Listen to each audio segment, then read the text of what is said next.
this boyfriend she was dating, alcoholic. He was there, but he wasn't. Most of the time, he was passed out on the fucking couch, drunk, from drinking vodka all goddamn day.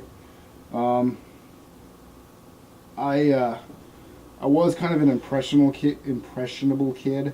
Or gullible, I should maybe say. My grandmother at one time jokingly, she hated this dude, and the rest of the family hated this dude, jokingly said that you should go piss in his vodka sometime, and because I was naive, I actually did it a few times, because I was, yeah, I mean, I'm sure she was joking that she wanted this dude to die, but, yeah, I pissed in his booze a lot. He survived, from what I remember. Other thing too is at the time when she was dating him, I think the guy was puking up blood and pissing blood all the time. So I guess his fate was already sealed even before I started urinating in his fucking booze. I haven't really spoken to my mother for a long time. Probably at least 10 years, maybe more. It was during the time I was in high school. Maybe junior high. She kind of disappeared for a while. She had this alcoholic boyfriend. When we stopped communicating, her and I moved with my grandmother out on the farm, which actually is my aunt and uncle's farm. I went to visit my mother fairly recently.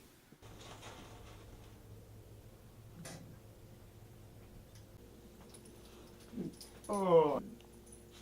You told me that there's a registered sex offender. What? He lives down on Robert Street. Oh. Well, and when you're going down this way, he lives in the second house on the left-hand side of the road. I mean, what did he do? Touch little boys or yeah, little girls. Oh, Jesus Christ. Yes. Wow.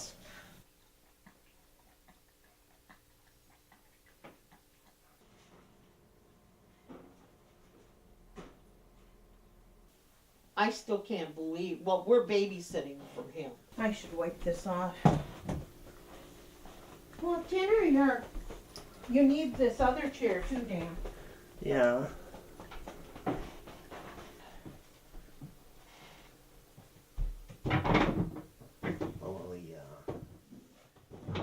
Growing up, she's pretty religious. She sent me to a religious day school till I was in 7th grade? 6th grade. Till I was in 6th grade. I feel like she, if I would talk bad about religion, she probably would have backhanded me. But she said this time that you know what, even if you're not religious, you as long as there's good in your heart, you still might go to heaven, which is something I did not expect her to say. I believe that they do, and they're just as good as what we are, even if we believe in religion and believe in God. They have their own place that they're going to go to. She basically, all she is taking care of her handicapped husband, Dan, who's got some sort of tremor that causes him to shake.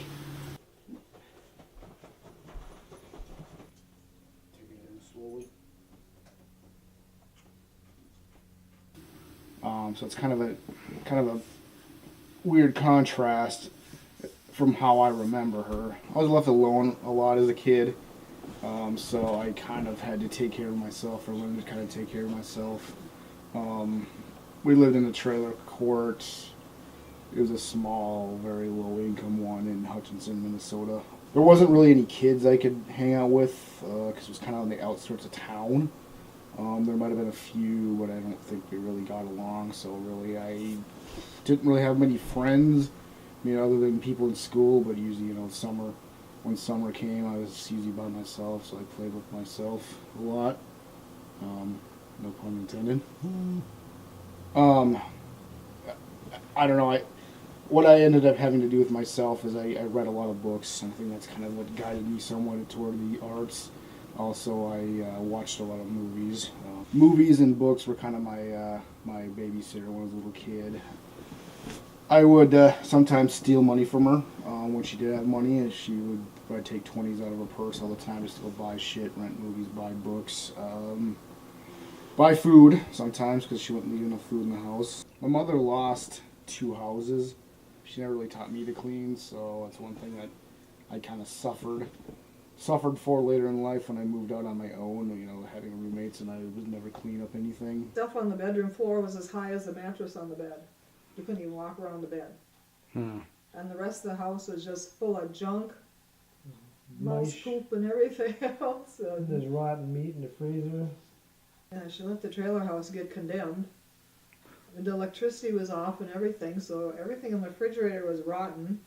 And you were staying out here with her, and it was a good thing, or the county would have took you away from her. Oh, my father. Never knew the guy. We must have got a divorce when you were about a year old. Most of the time No, you're staying out here. I think he left her right after he was born. Was it? Yes. They fought a lot, and she was, I think, like trying to be in control, bossing him around. Dan, what did you put the tray table up for? I didn't think about the card table. You don't think, do you? Hitting over the head with a frying pan, whatever. My ex-husband has not really wanted anything to do with my son. When my son was confirmed, he was asked to come to our house for my son's confirmation, and he did not want anything to do with him. I've only met my father a couple times. He showed no interest, and I guess because I'm so used to not having a father, personally, I don't care. There was an incident once when me and my mother and her alcoholic boyfriend, whatever his name was, Bob or some shit, we went up north camping at his cabin. It was a tiny little shithole. On the way back from that awesome ordeal, I don't know, we stopped at one of his friends way up north, and this was up by Red Lake, way up north of Minnesota here. This friend of his, we walked into his house, and I don't know, I was pretty young, maybe 10 or so, 11 or so, and this dude had like mountains of fucking porn everywhere. They were just laying on the fucking floor. I swear to God, the whole floor was just porn. Couldn't even see the goddamn carpet. I mean, that's probably an exaggeration, but there was it wasn't the nice kind of porn or the classy kind of porn. It was the fucking nasty kind of porn. Basically, once we got in there, he answered the door in his goddamn tidy whities, and that's all he was wearing. I believe my mom and Bob, they asked if they could spend the night because they couldn't afford a fucking hotel, and it was a long drive back to Hutchinson. I think he agreed. And then what happened was, I guess I was naive to know what the hell was going on at the time. But basically, my mom and her boyfriend went into an extra room, and they were having sex, leaving me in the living room with this perv, who happened to be laying on the couch with, in his tidy whities in front of me. And at one point, I remember him putting his hand down the front of his fucking tidy whities and, doing whatever you think he might have been doing. I don't know. Ultimately, I was like, got bored, and so I went into the bedroom, and yeah, sure enough, those two were having sex. He was on top of her. I don't know if that's probably didn't scar me for life because I was too stupid, naive back then, but it's kind of an unpleasant memory. Eventually, we were gonna leave this dude's place, and this dude offered me some of his porn. I mean, I was a 10-year-old kid, and being the naive kid I was, I ended up taking some, a couple of them, but whatever. My mom and Danny Boy were totally fine with that, so, or not Danny Boy, fuck, Bob were totally fine with it, so I had a couple dirty porns when I was 10 years old. Awesome. One of your old neighbors that when you lived in the first trailer house told me not too long ago that she's surprised that you're alive even because your mother used to slap you across the head all the time. And then she left you alone, when she was babysitting across the street. Well, you weren't old enough to be by yourself, taking care of yourself, really. And I know she's always yelling at you. We were at the state fair, being 9 or 10, you wanted to go mess around with a kid. I wanted to go to the Midway and go on rides. My mom wasn't going to allow me to do that. So she kept screaming at me and bitching at me and all that stuff, which I guess, whatever. But at one point during the day, we were in some animal barn, and she, I don't know, I must have just kept asking or doing what a kid normally does to get his fucking way, and she basically grabs me by my cheeks with her fingernails and starts digging in with them in front of everybody, in front of people as they're walking by. I mean, it's a crowded place. Nobody's not going to notice that, and I don't know. I guess growing up, I always was kind of a shy kid, and I never wanted to be noticed, so I felt like it was, I don't know, too much. I don't know. I felt out of place if people paid it too much attention to me. So to make it seem like everything was okay, all I did there was just stand and smile at people as they walked by, like everything was okay. My mother had a falling out with the family. It was during a Thanksgiving. My mom was there. She was definitely invited.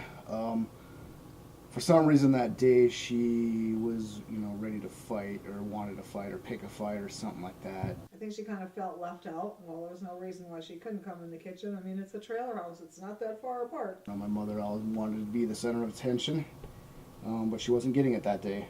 The incident that set it off is I was getting the turkey out of the kitchen, and my mom had her dogs with those little fucking teacup poodle things, and they were walking around the kitchen. They're kind of close to my feet, so I kind of picked my foot up to step over it or kind of shoo it away.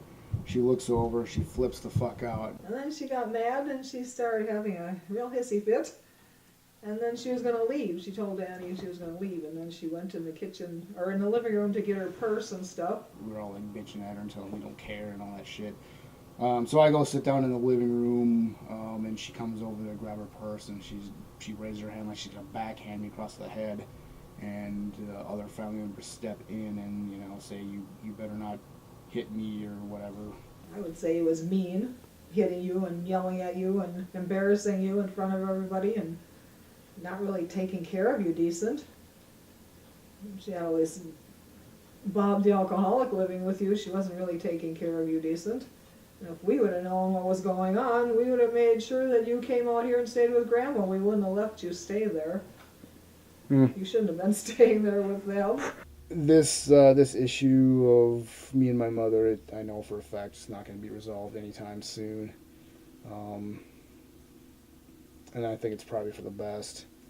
Talking to her, it's nice not having her come over here and be the center of attention and worry about getting mad at you and putting up with her. Would I go back and visit her anytime soon? Probably not. Once a year, every 2 years, 3 years is enough for me. There's not much to really say anymore.